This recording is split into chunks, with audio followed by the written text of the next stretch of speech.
Hi everybody, today we are harvesting the very last cells, and then we're changing all these 5/5s to a single 5 frames by dividing the two. I've got a spare box here.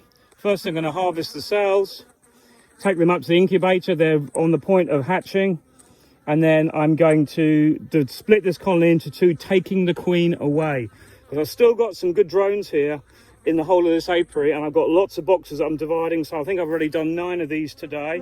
I'm just dividing them up equal parts. Obviously I give preference to the one that's staying in its place, because that needs a little bit more resources, because this already will have a laying queen in this box.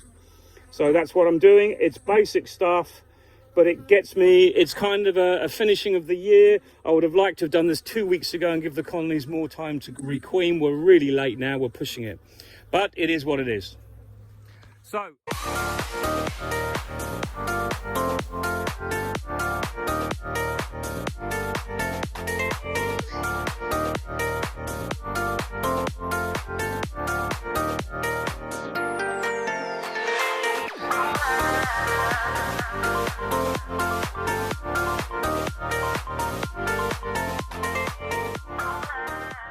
So I'll try and get the camera up, you can watch me do it, and we'll have a bit of fun doing that. These are all live queens put in other words mated queens, except a couple where this was a finisher, you can see they're a bit confused. This was a finisher, you can see how confused they are. This one down here is a finisher, but they're such nice bees, they're not really showing the confusion signs. I'll show you one over here that was enormous. I've got these 3 to do yet. I've just done this one, and this was a monster colony in 5/5. They didn't swarm, but look at them now. Look how confused they are. So I'll run a virgin in there later. I'm doing a few. I've also done another one here that was a cell builder. This was the last cell builder. I've divided it into 2. There's now a lot of bees in one box, but the other box is now on the back of the truck waiting to go somewhere else with a virgin queen in it. So that's what I've been doing. It's all really good fun, just trying to get this finished by the end of the year. The weather's very quiet today, which is nice, and it means that we can just crack on and get these last things sorted out, because the queens are coming out. Right, so first I'm just going to whip these cells off. This is a super nice colony, this lot. If I've got cells in here, I'm pretty sure I have. Yes, I have, and they're ready to harvest today. Really full builder. I'll just say, well, this was actually obviously a finisher. I say builder, I've said that loads of times. There's the pollen sub being finished off. There's the cells. So we'll see what they're like. I don't know what they're like. I'm struggling a bit to get really big cells this time of year, but you know, it doesn't matter. As I said before, it is what it is. Let's have a look in here. Nice populated colony, easy to divide into 2. I'm just going to put a little bit of smoke on these.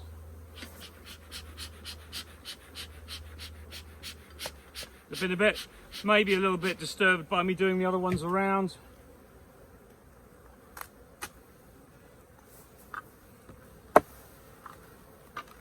Just leave that at the back there, so that the great thing about it is when you finish with a 5/5, you know that the top of the box is still queenless, so you can just put that on the ground and transfer the bottom basically into your nuke and take the queen with you. Then this bit will requeen. But what I do is I do a little bit better than that. I always leave some brood in the top and make sure there's a good balance, but you know where you're going to find the queen. That's the most important thing. She'll be at the bottom. So let's just get these cells out first, and when we've done that, we'll come back and then split the colony in 2. They've absolutely gone mad on this pollen sub, which is good. I'll leave the last few bits there, they'll finish that off. Let's see what these cells are looking like. Hopefully we've got some. I've still got a couple more batches to do to get out, but I'm doing okay with cells at the moment. Oh, they're nice. Oh, it looks like I'm about half an hour too late. But the rest of them haven't hatched, so that's good. See, one has hatched out there. So I've got a virgin in the top of this box, so I can basically look for it and find it. But let's get these up to the house. There's the virgin. There she is. Look at her, beautiful. And if you can see her there, little minx. So there she is. So let's just brush these off into the top of this box and take the rest of the cells up to the house. I knew this lot were close to hatching. Should have got here this morning a bit earlier. That's the way it is sometimes. I have got plenty in the finisher. That's probably why they're a little bit writhy, this lot. And I'll cover this over while I'm gone so that a virgin doesn't do a runner. Go and quickly get these in the house and I'll join you after. So I just got those back. I lost 5 cells there. Just shows how critical you've got to be with the timing. But my fault, it happens. Let's just get on and get this divided up if we can. So there's my receiving box, put it alongside the other one. I'm going to take the top off, leave the cover on because we know there's a virgin queen in there. And the most important thing is to get her into this bottom box after, because then I know that she'll go off and mate and she'll take over from the queen I'm going to harvest from the bottom. That's just basically how it works. It's pretty simple stuff. I'm going to try and remove the top section with the excluder so that then the virgin queen won't fly off and around for the moment. So we've got the other queen out the way. And that's okay, that's been done. So now we've still got a box that's got the queen excluder on the bottom, look. So we'll put that on another lid. That's good, nice lot of bees in here. I'll transfer most of this into this box. For the moment, I'm not going to foam it up. I'm going to just do a straightforward transfer. Yes, I could take this box away and transfer that into here. It might be easier, but I want to see what's in here first. In terms of brood and the queen and all that, and check she's all right. There's always a way of doing things. Everyone's got their own way. I do one way, other people do another. So this has just got some nice stores in, a frame with no eggs. Then the queens have markedly slowed down their laying at the moment. So, and they're not very happy today. Probably because there's nothing coming in and it's cloudy and not very warm. So it's not the best day to do this, but just have to get on and get it knocked out. The bees are really not happy at all, as you can see.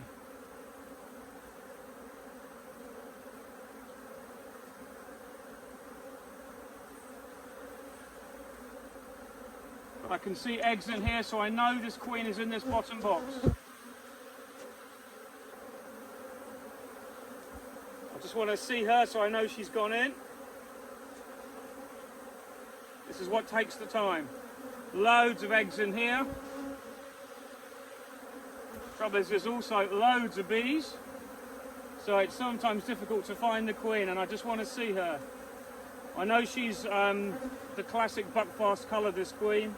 I've seen her many times because I had to put her above this excluder before, or beneath the excluder before, so she's not on this frame. So that frame goes in.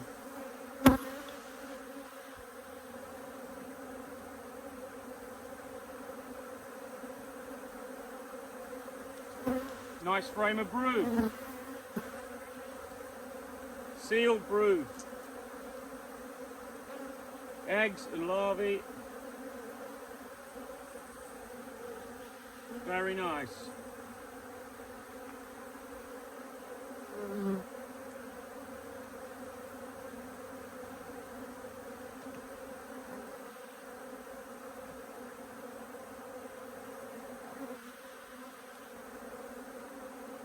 Not much food in this column, this bottom box, so I might leave that other frame in and put a frame from the top in here to make sure I've got some immediate food for it so they can start building, so they've got food to keep them going.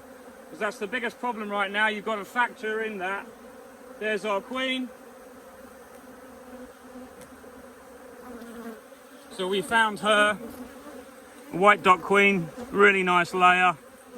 Don't think the bees are always like this. They're a little bit feisty now, but it's really just one of those things because I think really the weather's rubbish. So we know that this queen is in the box. So I'm going to shake the bees off this, see what's on this frame. If there's any stores on this frame, I'll take this with me. but there isn't. So I'm going to shake these bees off into this box. There's a little bit of brood and eggs and larvae, so I want to leave that here, but I don't want to leave them enough to encourage them to make their own queen, but that's fine. I'll take a frame out of this other box now, shake the bees off, so I don't put the virgin in, because I know she's in here now somewhere, but our chances of finding her in this are virtually slim to none. So I shake these bees off into here, check the virgin isn't here, a little bit more stores on that frame. Okay, now we can take this box, close it off, foam it off. So there's plenty of bees in this colony. It's going to foam off the front now, brush the bees out of the way, then that is in and sealed. And what I tend to do is I foam it off, but I leave one end with a double piece in. So when I yank that out afterwards, it leaves the other piece of foam in place. And if you can see that there. So I just yank that bit out and it leaves that as an entrance reducer, because this time of year there's a lot going on, there's a lot of bees foraging and robbing. So I'll just be able to yank this one piece out, and that means then that that will stay in place and act as an instant reducer. I don't have to do anything else. So let's put this cover on. Let's give these guys a feeder shell, so they've got that on already. And when I get there, I can take this off and feed them, give them pollen sub to keep that queen going really well, and put the roof on, and we're done.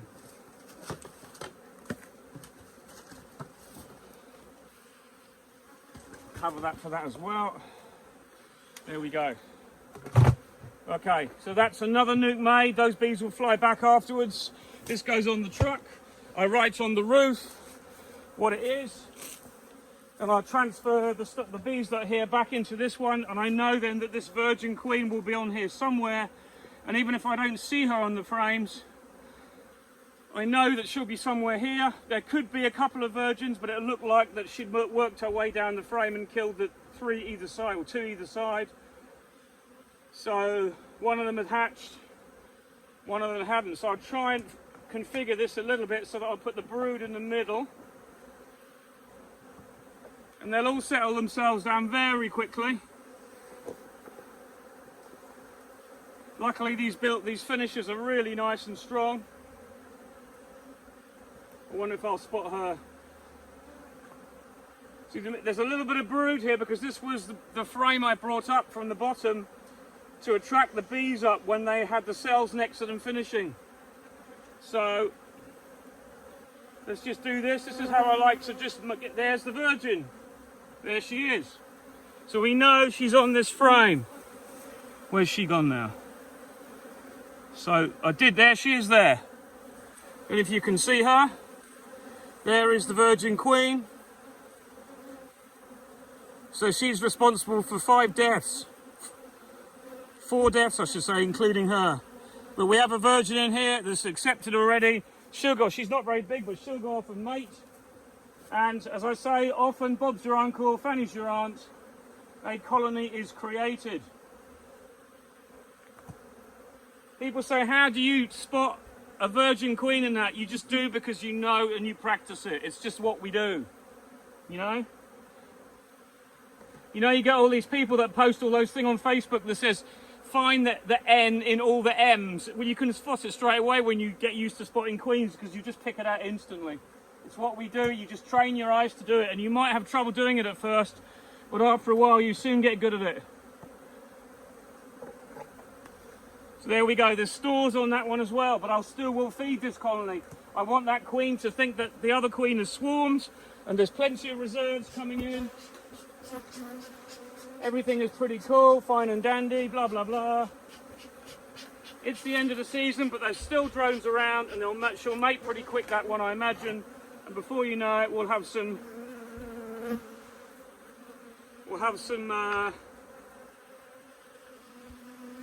eggs being laid, and then we'll be good, because there's a lot of young bees in this colony anyway, so there's every chance they'll make it through to next year really well. So let's take off this queen excluder. that are still stuck on here. Thank you to Propolis. Have a quick look at the excluder. Nothing exciting on there.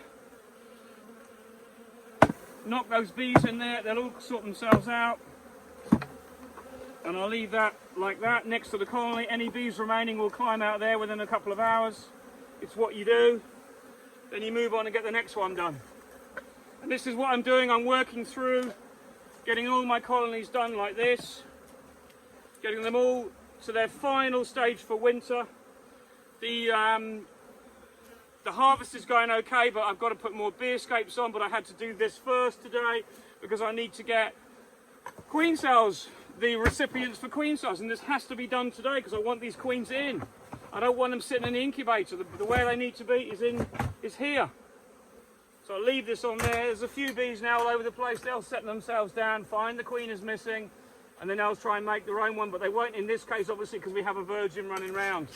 So everything is kind of as normal with this colony. There's nothing to do here. But with my other ones, I'm going to have to give them a virgin by tonight, and I've got like 16 in the incubator and loads hatching out all the time, which is good. So that is about it. All I'm doing right now is this. This will be today. Tomorrow I'm back to putting on more bee escapes and then hopefully harvesting more honey. Chestnut is really, really strong. Whenever you taste it, it's like, it really pulls your mouth because when it's very hot and dry and you have specific flowers open, you get the full effect of those flowers. So it's really, the honey we've got is excellent quality this year, which is a really good thing. Not that it isn't most years, but you really get the flavors this year. So I'm going to carry on with this. I've got to take the nukes away and take them back to another nuke yard I've had to make because I've run out of space with the one I've got and there's too many bees there. And as soon as there's more mated, I'll remove the ones that are mated and bring them to another one just to spread the load. Because you've got to think of things like that because of forage. But anyway, that's all for now. Have a good rest of the week and I'll catch you again soon. Bye for now. Enjoy your bees.